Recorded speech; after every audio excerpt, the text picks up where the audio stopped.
All right. Good morning, everybody. Early morning crypto talk. Bitcoin Brandon, Los Angeles, California is here. It is Wednesday. The week is halfway over. Go ahead and type in the chat box where you're listening in from. Make sure you hit the thumbs up button on the YouTube channel. Here we have Albert from Seattle. Welcome. Humi. Shauna Ross. Tony Pinkston from Philly. Lorna Vasquez. Mafoose. Bethany Gibbs from Seattle. Andrea Bernard, New Jersey. Karen from Oregon.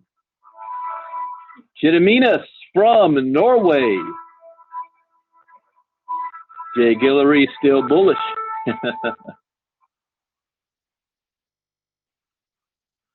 As a disclaimer, I'm not a licensed financial advisor to be giving financial advice. I read the news, give my opinion, share a suggestion, and it is up to you to make an informed, intelligent decision on which direction you want to move into. There's 4 rules I live by in the crypto space to have success. Rule number 1, education is key. Education is everything. Rule number 2, never invest money you cannot afford to lose. Rule number 3, always get your return on investment back as fast as possible. Rule number 4, where do you see yourself in 3 months, 6 months, a year from now? What are you willing to do to make it happen? Find a vehicle, make a decision, take action, and remain focused. Do not get distracted. Now, following these rules is not going to guarantee you success, but it will at least limit your risk. And that, ladies and gentlemen, is the most that we can ask for.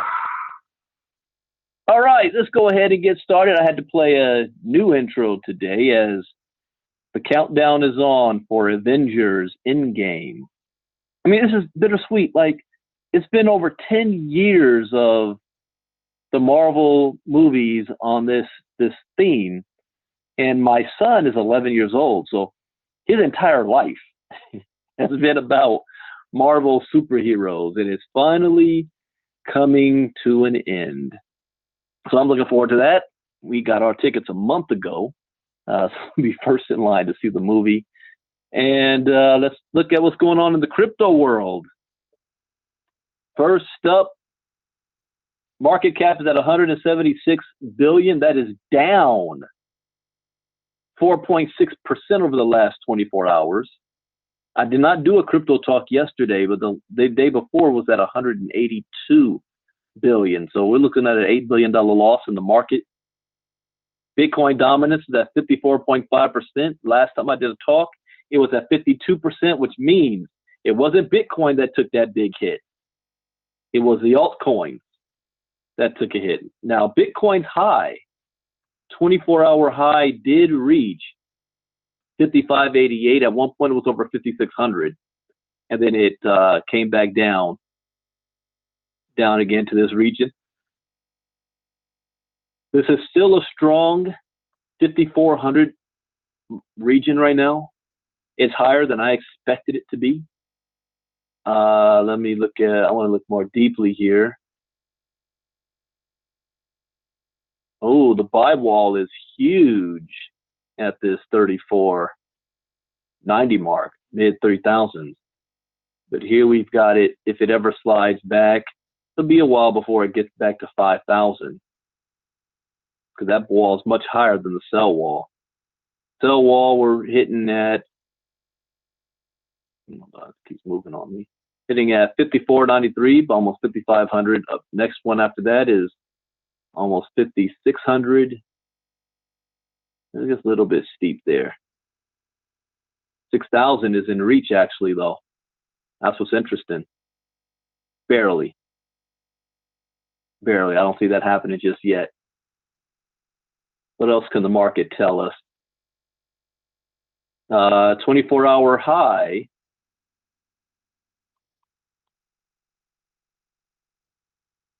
Best performers is ODEM, 11.5%. Basic attention token is having a run. 4.4% is a green across the board. 29% over the last 7 days. See. And that's about it. Everything else is down. Let's see, worst performers. Cosmos, negative 30%. It's a huge drop there. Top coin. Tezos is down 13%. Ontology, 11. Engine coin is down almost 10%. Verge. EOS is down almost 10% at 9%. It's got a 12.9% loss over the last 7 days. Interesting. All right, let's take a look at some of the news. Satoshi Nakamoto's in the news. Starting off with Craig Wright. Bitcoin SV creator Craig Wright screeches, "I am Satoshi Nakamoto." Prove it. Prove it. It's not that difficult to do. You throwing around lawsuits and everything, just move one Bitcoin from the wallet. In a meandering post on Medium today, Craig Wright made some bold claims. The post shifts from subject to subject, but begins with obvious anger at the delisting of Bitcoin SV by Binance, Kraken, and Shapeshift. You shouldn't be surprised. It begins. Many people in the bucket shop, cryptocurrency exchange industry, want to see me gone. You're about to find out why I created Bitcoin, and yes, I am Satoshi Nakamoto. I just don't know. I mean, this dude. This would seem to be an understatement. People in every corner of the cryptocurrency industry have wished for Craig Wright to go away. You know what's funny, though? There is a guy named Satoshi Nakamoto that lives in California, and he actually got raided by the police. I think when he was in Australia, when word got out that he might be the real Satoshi Nakamoto.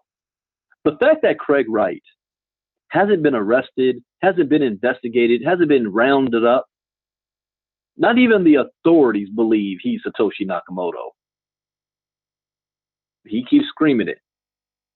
Since he mostly had until the advent of Bitcoin Cash in 2017, the successful fork that has continued to develop its on-chain scaling technology.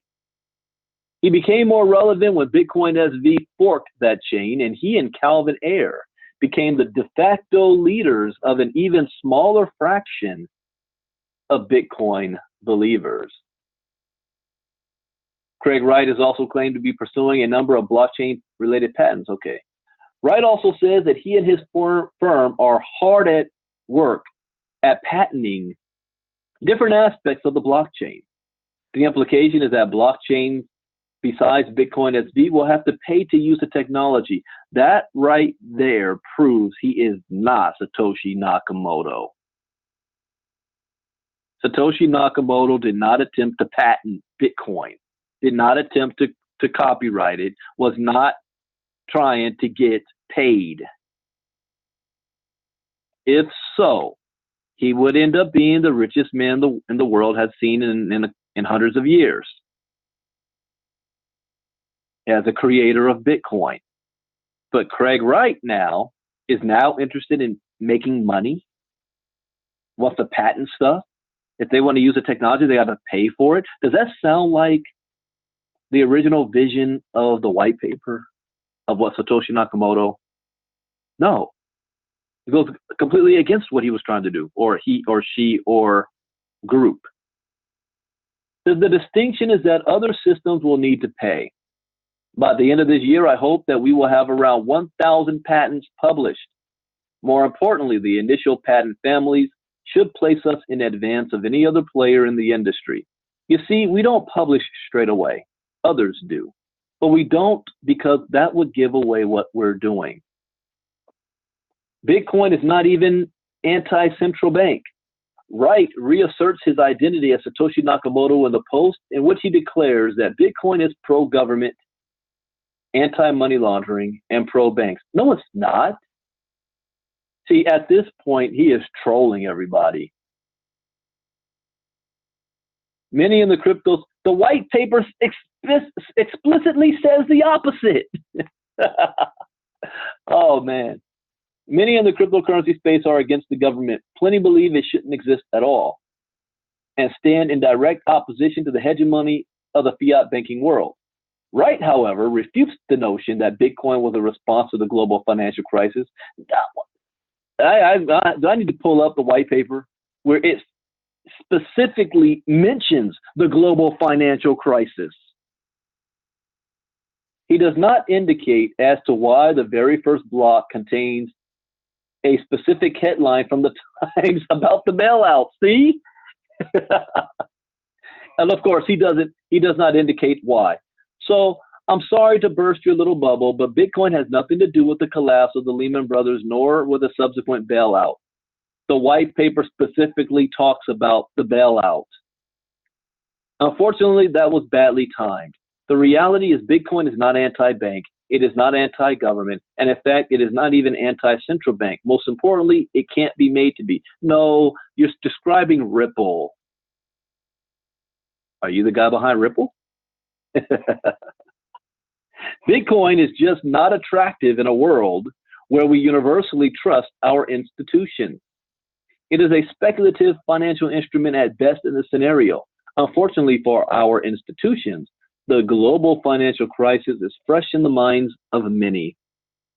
Many are still getting their lives back on track in the wake of it. Wright posits that Bitcoin at its heart is an accountability ledger, a means to keep everyone on the straight and narrow. Now that part is actually true. And you know what? I'm going to do? I've been putting this off for so long.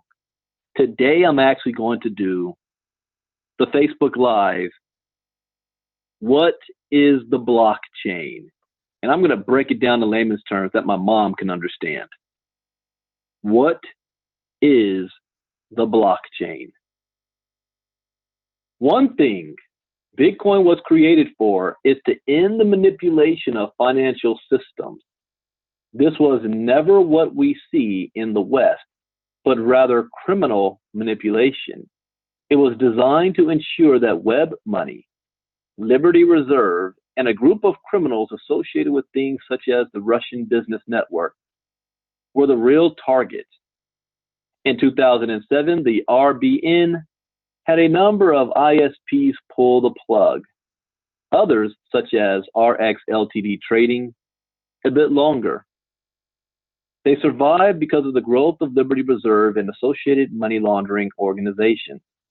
Bitcoin was created as a means to ensure an immutable audit trail. In time, this will be linked to logins and much more. To start, it provides an anti-money laundering trail that cannot be altered. This is enough to ensure privacy, while also ensuring that anonymity cannot exist. Huh? I don't have anything against what he's saying there. Satoshi Nakamoto didn't hate Liberty Reserve. There's a problem with this post. Old Bitcoiners may remember that Satoshi Nakamoto once floated the idea of integration with Liberty Reserve. He wrote in part, Liberty Reserve and Pecunix has many established exchanges to paper currencies by various payment methods, and a number of vendors accept them as payment. So an exchange link between Bitcoin and Liberty Reserve Pecunix would give us second hop access to all that. The possibility to cash out through them would help support the value of Bitcoin. I agree with that. There's nothing wrong with that. So, that he's contradicting himself. So, if Satoshi Nakamoto, via Craig Wright, invented Bitcoin as a way to ensure that Liberty Reserve would be brought to an end in some way, why did Satoshi Nakamoto himself talk about a potential integration? He believed it would introduce liquidity and that both networks had elements that could complement each other. I agree with that part. I do not believe that Bitcoin is going to be the death of fiat currency. That it's one or the other. I believe that digital crypto and government-controlled money is going to move side by side. The only way that changes is if something catastrophic happens and there's a World War III scenario and all the major governments and countries of the world collapse. And in its ashes is birthed a new one world government, one world economy. That's the only way I see something like Bitcoin taking over. I may be wrong. That's just my opinion. This is the second time Craig Wright has mischaracterized the views of Satoshi Nakamoto recently. Previously, he said that Satoshi referenced Adam Back because Back led him to We Die, but Nakamoto clearly states why he references Back for proof of work in the Bitcoin white paper itself. No, Craig Wright is probably not going anywhere anytime soon. On that much we can agree.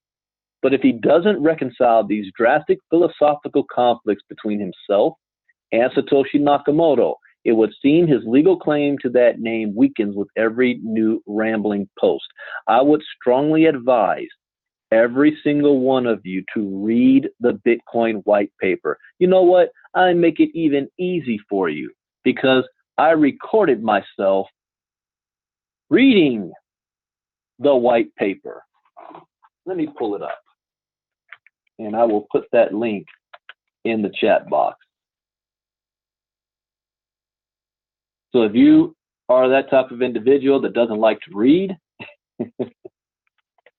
Bitcoin white paper, Brandon Ivey. Let's see this pop up.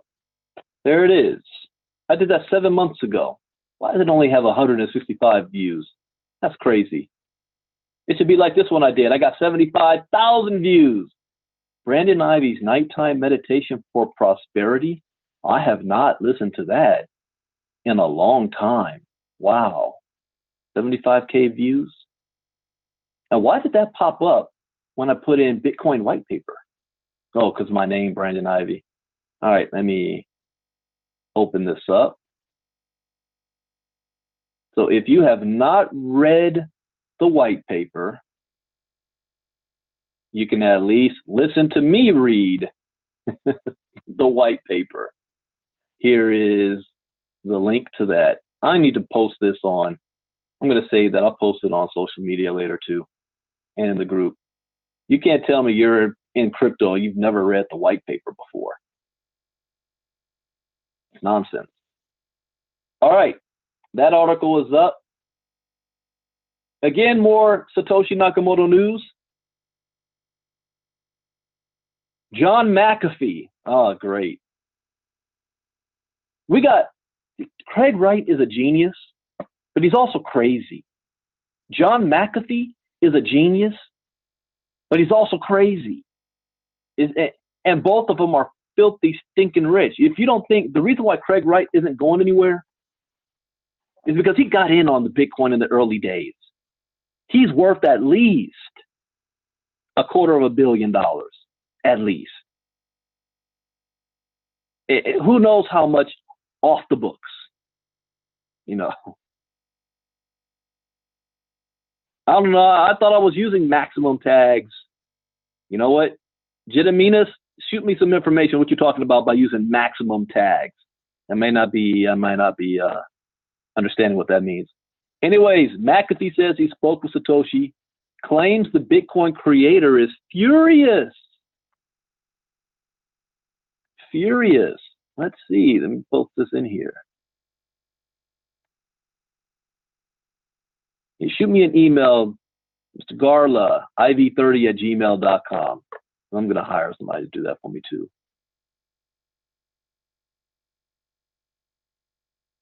Don't say we didn't see it coming. John McAfee is not unveiling the true identity of Bitcoin creator Satoshi Nakamoto, at least not today. Well, wait a minute. The very next day, he comes out and says that Satoshi Nakamoto is a team of Indians.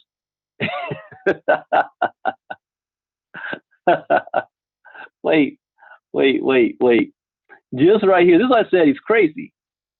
He's not revealing the true identity, and then the very next day he reveals the true identity, according to him. I do agree that I think it's a team of people. I don't think that they were a team of Indians. Don't say we didn't see it coming. John McAfee is not unveiling the true identity of Bitcoin creator Satoshi Nakamoto, at least not today. The mercurial, that's an interesting word they want to use for him, tech maverick, has put a stop to proceedings, alleging that due to an imminent extradition request to the United States. Oh, that's right. He's on the run right now. Isn't he living off of his yacht? Last I remember, yeah, he's on the run. McAfee's attorneys believe outlining Nakamoto to the world could be too dangerous for his clients. Well, Craig Wright doesn't think it's dangerous. He's calling himself Satoshi Nakamoto. The U.S. extradition request to the Bahamas is imminent. I met with Mario Gray, my extradition lawyer, and it is now clear that releasing the identity of Satoshi at this time could influence the trial and my risk of extradition. I cannot risk that. I'll wait. Really, John? Okay. The McAfee whiplash. Our initial coverage suggested that McAfee might decline to reveal Bitcoin's father using the excuse of damage to the cryptocurrency community. In a rather amusing development, Fundstrat's Thomas Lee felt the need to weigh in on this hilarious situation, seemingly suggesting that revealing Satoshi's identity would hurt the BTC price, the community, or both. So Thomas Lee says, wouldn't this be a negative development? Unless SN, what does SN stand for? Has passed, Satoshi Nakamoto has passed away already. John McAfee tells Bloomberg that he'll expose the true identity of Bitcoin creator within a week. Lee's need to legitimize this saga was notable, but he wasn't the only one adding fuel to the fire. Marketing and politics go hand in hand. McAfee is likely going to make a run at the U.S. presidency. Skeptics and non-skeptics alike might suggest that the Satoshi talk is nothing more than a way to keep his name in the spotlight, like what Craig Wright's doing.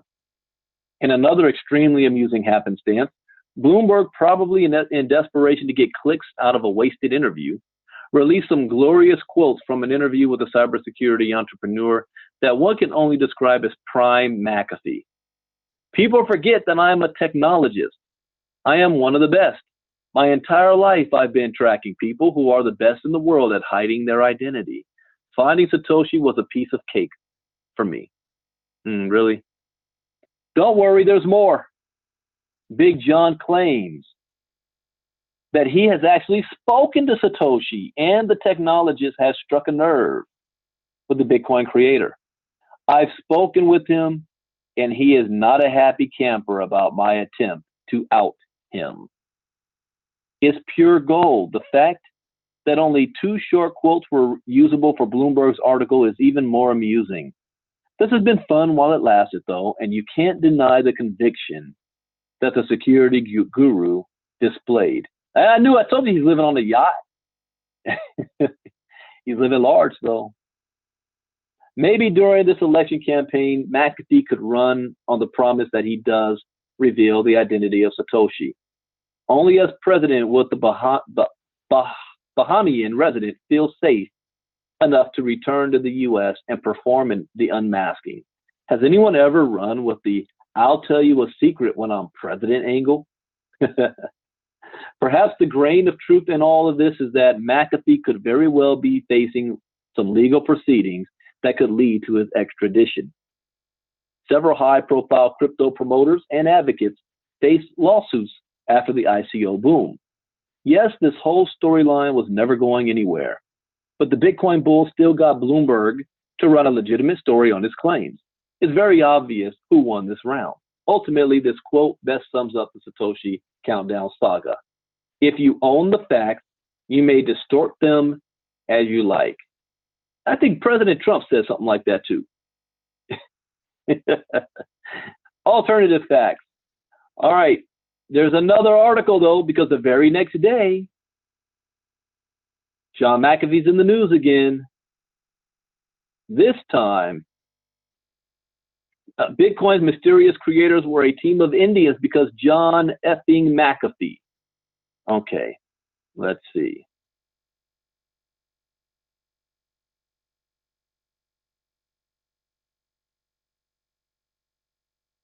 Outspoken entrepreneur and 2020 presidential candidate John McAfee claims he knows the true identity of the Bitcoin founder or founders, Satoshi Nakamoto. In an interview with Bloomberg, McAfee said uncovering Bitcoin creators was a piece of cake. My entire life, I've been tracking people who are the best in the world and hiding their identity. Finding Satoshi was a piece of cake for me. McAfee told Bloomberg he would unmask Satoshi within weeks, but he later changed his mind, citing a letter from his lawyer. McAfee claims that revealing Bitcoin's true creator would harm his U.S. extradition fight. In the days prior, however, McAfee hinted that Satoshi was not in fact one person, but a team from India. In an email thread posted to Twitter, McAfee responded to a person claiming to be Satoshi Nakamoto saying, "Are you of Indian ethnicity? Then you are the only non-Indian on the team, and I have never heard of you. How is that?"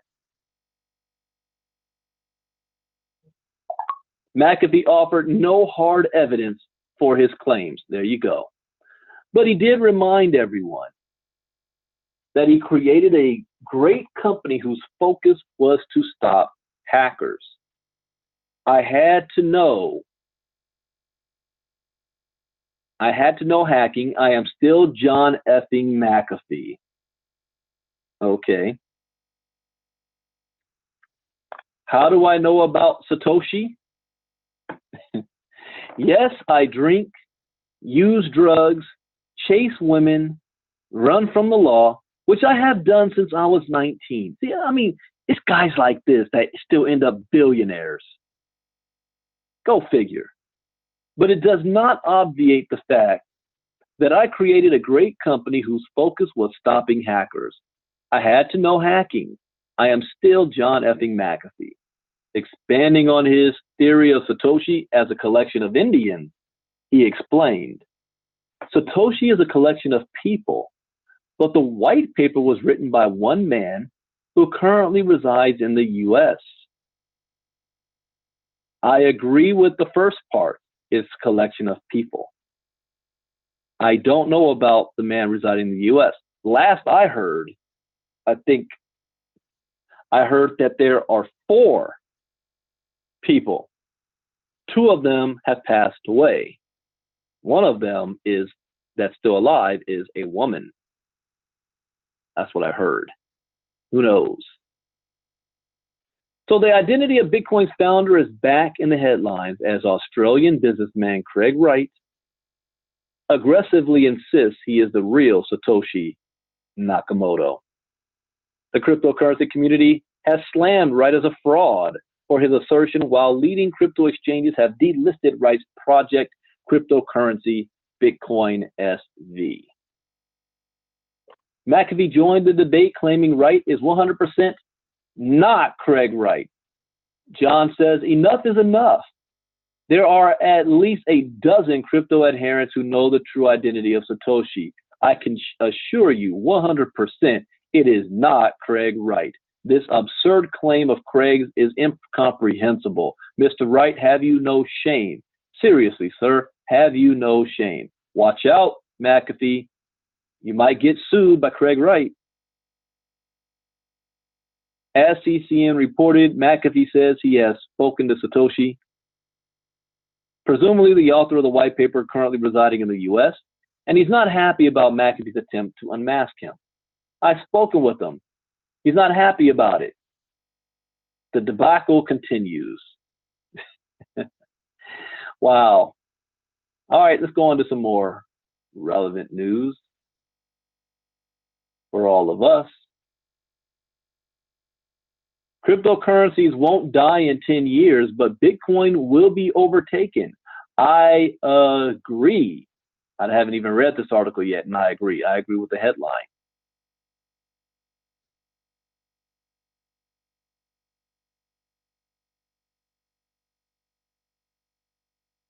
Cryptocurrencies won't die in 10 years.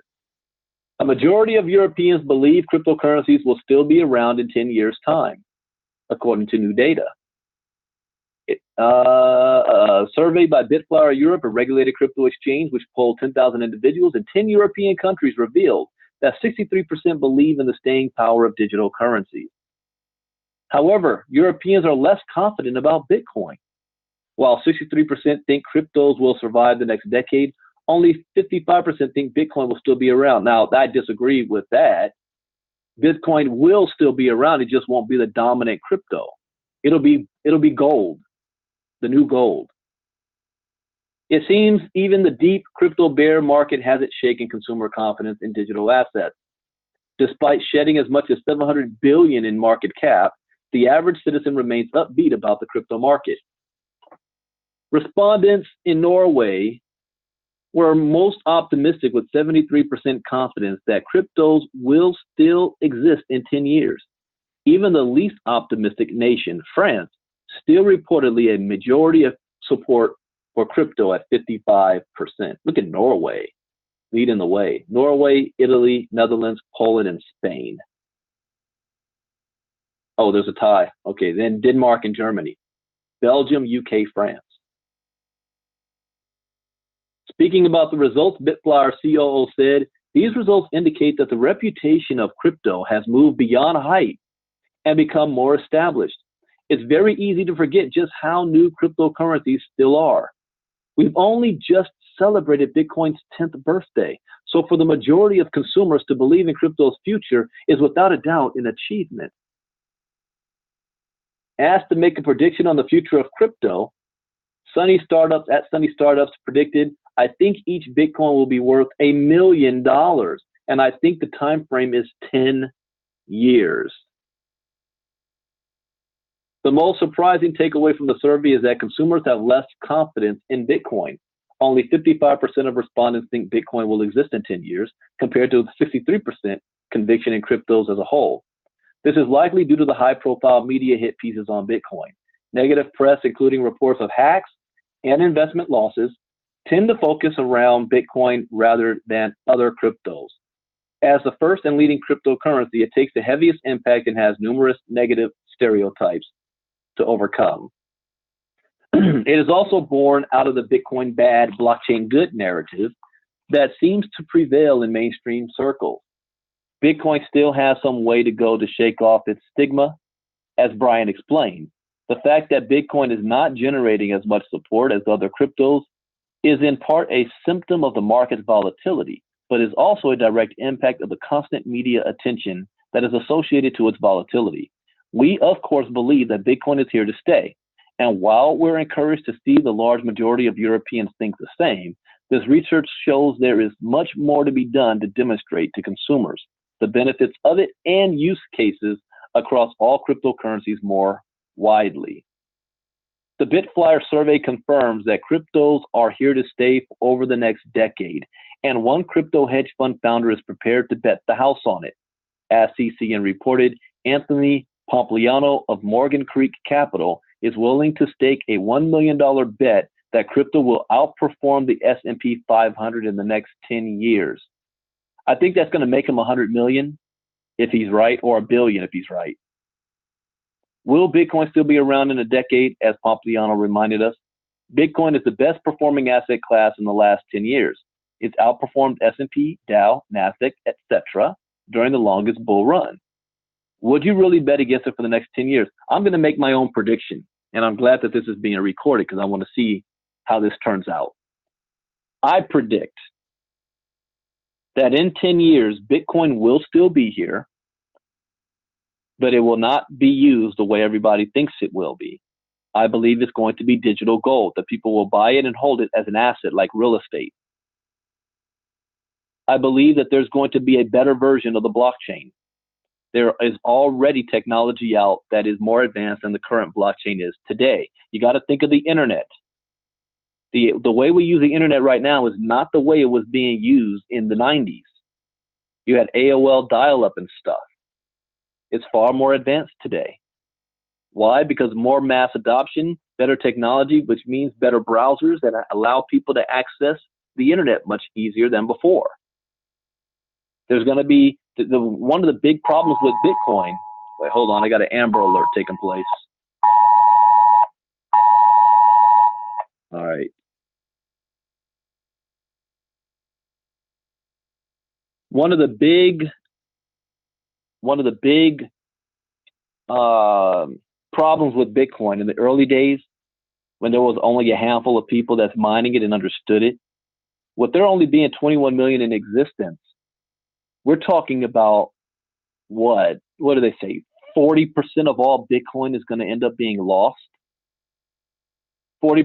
So the real number of Bitcoin that's ever going to be out there in circulation is not 21 million. When every Bitcoin is finally mined, we're looking at 13 to 14 million. The rest lost. 13 to 14 million coins. That's going to push the value of it even higher. See, all estimates are banking on 21 million. Why don't you bring that down to maybe 14 million? 13, 14 million coins. The value is even more.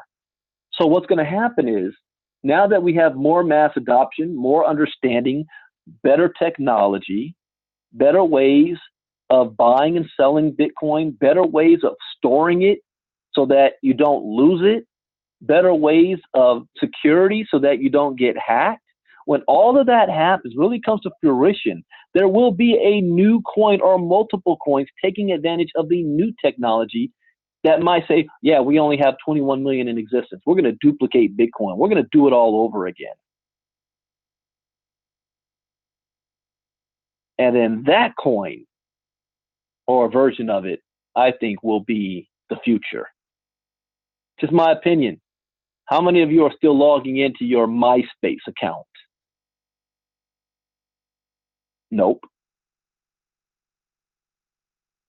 You use Facebook. There might be something that takes over Facebook. And these things happen very quickly. Airbnb, Uber, Alibaba, Amazon. Well, Amazon's older than those. Facebook. You know, these companies are like less than 10 years old. Yet they're a household name now. All right, next article up. Bitcoin soaring 5,600. So Bitcoin matures sensationally while other cryptos fall. Okay.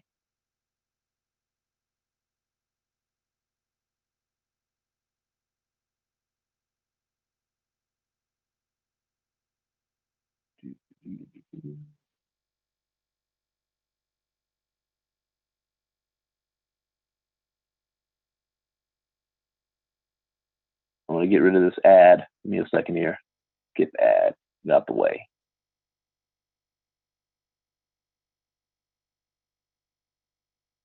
In the past week, the Bitcoin price has increased by around 7.3% against the US dollar from 52.20 to 5600, achieving a new 2019 high. While the upside movement of the dominant crypto is generally considered to be technical, some theorize that the unexpected increase in the volume of the US Bitcoin futures market may have triggered the BTC run. Interestingly, throughout the past 24 hours, only Bitcoin amongst the top 10 most valuable cryptos in the global market has recorded a gain against the US dollar. Whoa, a new article just popped up on my screen. Kremlin critic bankrolls Putin challenge with $3 million Bitcoin haul. I might save that for later tonight. Earlier this year, following the initial 20% surge in the Bitcoin price from 4,200 to 5,000, multi-coin capital general partner Vinny Lingham stated that the crypto rally is most likely not sustainable due to the lack of independent price action. He said, "Many people believe that the crypto winter is over. Here are some of my unfiltered thoughts on this topic. Charts and technicals aside, I don't believe this rally is sustainable for one reason. The market has not yet decoupled the various crypto assets from Bitcoin." I remember reading that in another article, and I agree with that statement. In recent weeks, both major cryptos and small market cap tokens have begun to show some decoupling, less correlated with the price trend of Bitcoin. On April 24th, for instance, the Bitcoin price recorded a slight 1.13%, maintaining its momentum above the $5,500 level. However, most cryptocurrencies in the likes of Ethereum, Bitcoin Cash, Ripple, EOS, Litecoin, and Binance Coin recorded losses in the range between 2% to 8%. So even if the Bitcoin network effect or store of value hypothesis results in an increased price, this currently translates into broader market based upon sentiment, not fundamentals. So in practice, other cryptos get a boost from any improvements in Bitcoin fundamentals today. Lingham explained, adding that assets would have to decouple from Bitcoin to make the rally sustainable. As the volume in the market recovers and some investors begin to take profits from more risky options by hedging to BTC, the market is likely to see signs of stabilization in the weeks to come. The key indicator for the start of a sustainable bull run is likely a decoupling of asset values from Bitcoin, i.e., Bitcoin strength weakens other networks or vice versa. Anything else is just speculation. Again, he added, the key indicator for the start of a sustainable bull run is likely a decoupling of asset values from Bitcoin. That said, if we can break 6,200 for BTC, it will likely mark the start of another major bull run and could run hot and high. But if it's pure speculation and other assets benefit disproportionately to value created, is likely not going to end well again. I agree with that. This is why I still think we have one more market correction. Currently, technical analysts foresee 6,000 as a crucial level for Bitcoin, and surpassing it may lead to the start of a new rally for the asset. I don't agree with that either. I think that getting back to 6,000 just puts us back to where we were before the Bitcoin Cash hard fork. And that represented a 30% drop because it was at 9,000 before. But we need to get back to that level on flatline first, like have a redo button. So as suggested by Shapeshift CEO Eric Voorhees, the daily transaction volume on the Bitcoin network has been on the rise since 2009. Although the transaction volume of BTC dipped in late 2017, coming off of a large bull market, it has recovered strongly from January 2018 to April 2019. While with the support of various fundamental factors and the volume of the Bitcoin market up by nearly twofold since March, based on the real 10 volume calculated using the methodology introduced by Bitwise Asset Management, as long as the volume of the asset holds, an upside movement in the medium term is expected. I agree with that. All right, there is one more article I did want to cover a couple of days ago. Serena Williams. And Let me pull that up. Serena Williams and crypto. What does that have? One have to do with the other? Well, she did something very, very smart. Very smart. Let me put this in here. It's more than, I can't post it in the chat box, so you're just going to have to look this one up.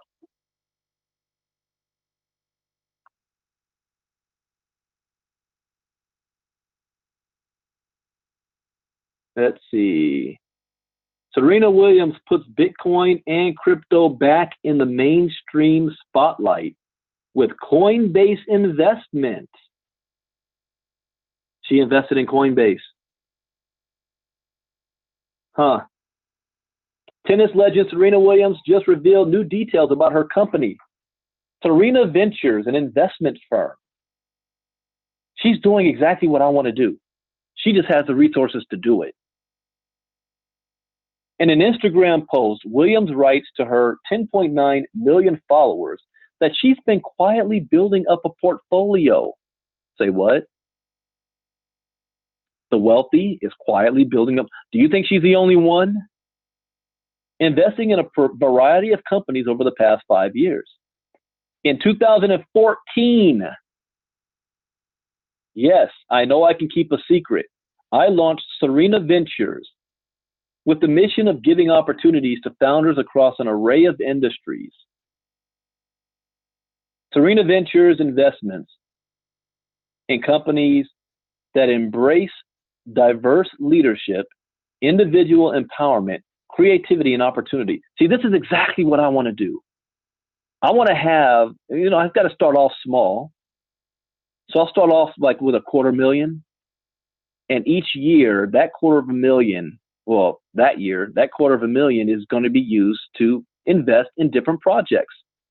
Doesn't need to be all $250,000 in one project. 20,000 here, 75,000 there, 50,000 here. And then each year that grows. Then the next year I'll have $500,000. Then I'll have $1 million. Then I'll have a $5 million investment firm that just takes that money to invest in, for me, blockchain projects. So if I've got 10 investments going on, all it takes is just 2 or 3 of them to take my $100,000 and be worth 10 million or more. So, but again, it's all about resources. She's got the resources. So, cryptocurrency exchange Coinbase is one of more than 30 companies in the VC portfolio. The San Francisco-based startup is the largest crypto exchange in the U.S. I want to know, when did she invest in Coinbase? If she invested in them years ago, when nobody knew who they were, she's set. Well, wait. This is Serena Williams. She already is set. She's already there. Under the leadership of CEO Brian Armstrong, Coinbase is in a global expansion phase, launching crypto-to-crypto trading services in 11 countries earlier this week. Serena Ventures is primarily focused on uplifting women through entrepreneurship. The company will mentor young founders while funding early-stage startups. See that? Funding early-stage startups. You know who else is doing that? Kobe Bryant, with his Black Mamba brand office he has. All he's doing is investing in businesses. Among the expansive list of companies, Coinbase joins Razor brand Billy, organic baby food supplier Little Spoon, and The Wing, a multi-purpose co-working and community space for women with locations across the globe. You know another company that did the same thing? Berkshire Hathaway. Although Warren Buffett did it with stocks, by buying stocks, but he started by investing in, what's called blue chip companies. He's not too big on the startups. Although last year, 140 million Berkshire Hathaway has set aside to invest in fintech companies, aka blockchain.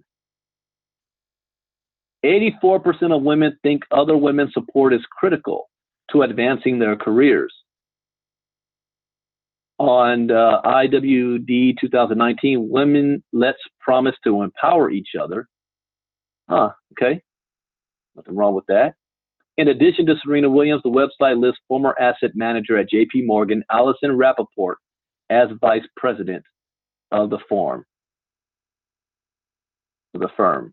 So she's going to be, I'm telling you right now, out of the millions that she's made over her career playing tennis, it's going to be nothing compared to what her Serena Ventures Capital Group is going to make her. And she's already got a portfolio of 30 investments, 30 companies. What's the difference between her and you? She just has resources to get started. So that means your goal and your job should be to put yourself in a position to have the resources. Uh-oh, something happened. My phone's just blowing up. You want to be in a position to have the resources so that you can invest like the big boys do. It's just Satoshi Times. We go, all right, I'm reading that. Serena Williams announces Coinbase investment. Samsung is developing Ethereum-based coin. Samsung is developing a coin? Really? I am not surprised. Guess who's going to do it next? Apple. Apple's going to be coming out with a coin as well. So anyways, remember my rule number 4? Where do you see yourself at 3 months, 6 months, a year from now, 10 years from now? That's part of my plan. I know where I want to be. You're right, Mr. Garler. Her husband is the founder of Reddit. You bet they're into crypto. Not only does she have her resources, she has his resources. He has more money than she does. And now their was it a daughter? I think the daughter is going to be filthy stinking rich than she already is. But know what your goal is. I know my ultimate goal. My ultimate goal is I'm going to have my own investment firm. And I'm going to have set aside in that investment firm a certain amount of money. And I got to, you got to start somewhere. What if I start with 20,000 somewhere? Hell, I was able to flip $750 into almost $50,000 in one day on an ICO. What if you had 50,000 to play with, 100,000, 200,000? So yeah, that's my long-term goal. And at the end of the day, you're letting your money work for you. So who's your employees? My money. Well, how many employees do you have? 5 million of them. Really? Wow. Yeah, $5 million. That's what I'm playing with. That's what I want to be able to say. Anyways, I hope you guys learned something new. As always, that is the point. I will do a special Facebook Live this afternoon. I do not know what time. It's got to be before I pick up my son from school and sometime after 12. So I don't know, maybe around 1 p.m. Pacific. I'll be doing a Facebook Live about the blockchain. What is the blockchain? Explained in a way your mama can understand. So keep an eye out on my Facebook page. If you're not able to see it, it will be there so you can watch the recording of it. Go to my Facebook page. You'll be able to see it this afternoon. Anybody can watch it. All right, everybody, have a great day. What's today? Wednesday. If there's major news, I've been pacing myself. I haven't been doing 2 crypto talks a day, sometimes barely 1, because I'm getting ready. This is the calm before the storm. When we launch, then yeah, I will be doing them back twice a day. So anyways, hope you guys learned something new. As always, that's the point. Have a great day. Bitcoin Brandon out. God bless. Bye-bye.